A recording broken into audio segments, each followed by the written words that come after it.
నాగమల్లేశ్వరి గారు, ఉచిత బస్సు ప్రయాణానికి మంగళం పాడేయబోతున్నారా? పాపం అరకొర బస్సుల్ని ఏర్పాటు చేస్తే ఆ బస్సుల్ని కూడా త్వరలో ఎత్తేయబోతున్నారనే వార్త.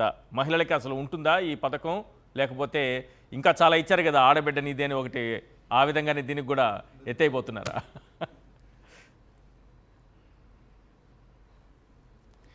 సార్, వీళ్ళు అన్నిటికీ మంగళం పాడేటువంటి అంటే తండ్రి కొడుకులు ఇద్దరు ప్రతి ఒక్కటి ప్రైవేటీకరణ చేయాలనే ఆలోచన విధానంలోనే ఉంటారు.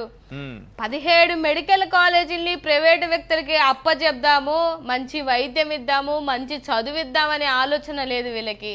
అలాగే విశాఖలో ఉన్నటువంటి స్టీల్ ప్లాంట్ ని కూడా ప్రైవేటీకరణ చేద్దామని, ఇప్పుడు ఆర్టీసీని కూడా ప్రైవేటీకరణ చేద్దామని. సరే, నేను లోకేష్ బాబు గారికి, చంద్రబాబు నాయుడు గారికి ఏం చెప్తున్నానంటే, ప్రభుత్వాన్ని కూడా ప్రైవేటీకరణ చేసి ఎవరికైనా అప్పచెప్పండి. మీరు అప్పచెప్పి హాయిగా టూర్లకు పోండి, లేకపోతే క్రికెట్లు ఆడుకోండి, లేకపోతే ఎంచక్క ఇంట్లో కూర్చోండి. ఎవరో ఒకరు ప్రైవేట్ వ్యక్తులకు అప్పచెప్పండి. మీకు చేత కాకపోతే ఇది మీ చేతకాని ప్రభుత్వానికి నిదర్శనం సార్. మరి ఇప్పుడు అలాగే ఉంది కదా సార్, అన్ని ప్రైవేట్ వ్యక్తులకు అప్పచెప్తుంటే మనం ఏం చేస్తున్నాం సార్? ఇలా డిబేట్లు పెట్టుకొని కూర్చోగలుగుతున్నాం. సామాన్య ప్రజలే అడుగుతున్నారు, అయ్యా 17 మెడికల్ కాలేజీలు మా బిడ్డలకి చదువులు లేకుండా, మా బిడ్డలకి మాకు వైద్యం లేకుండా అంతా దూరం చేసిండ్రు కదయ్యా, మీకు ఓట్లేసిన పాపానికి ఓ పని చేయండి అయ్యా, మీరు కూడా ఎవరికొకరికి ప్రభుత్వం వాళ్ళకి ప్రైవేట్ వ్యక్తులకు అప్పచెప్పుకొని మీరు ఆరాంసే ఇంట్లో కూర్చోండి అయ్యా నన్ను అడుగుతున్నారు సార్. ఇది ప్రజల మాట, నా మాట కాదు.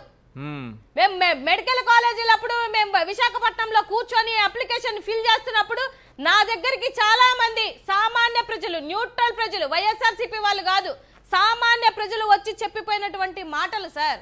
మీకు చేత కాకపోతే తప్పుకోండి, అంతేగాని ప్రతి ఒక్కటి ప్రైవేటీకరణ చేసుకొని మీ ప్రైవేటు వ్యక్తులకి, కబ్జాదారులకి మీ ఖజానాలు నింపుకోవడానికి మిమ్మల్ని కూర్చోబెట్టలేదు సార్.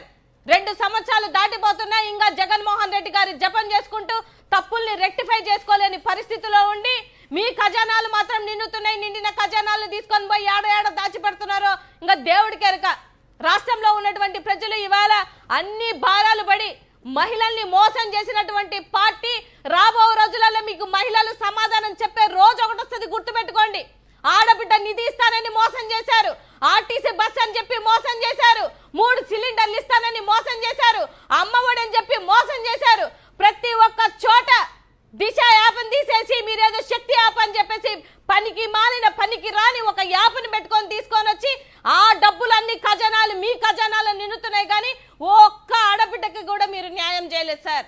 రాసి పెట్టుకోండి, మాకు మై వర్డ్స్ 2029లో మా మహిళలే ఈ రాష్ట్రంలో అత్యధిక ఓటింగ్ శాతం ఉన్నటువంటి మహిళలే మిమ్మల్ని మీ తరిమి కొట్టకపోతే ఆ రోజు మళ్ళీ కూర్చొని మాట్లాడుకోవచ్చు సార్ మనం.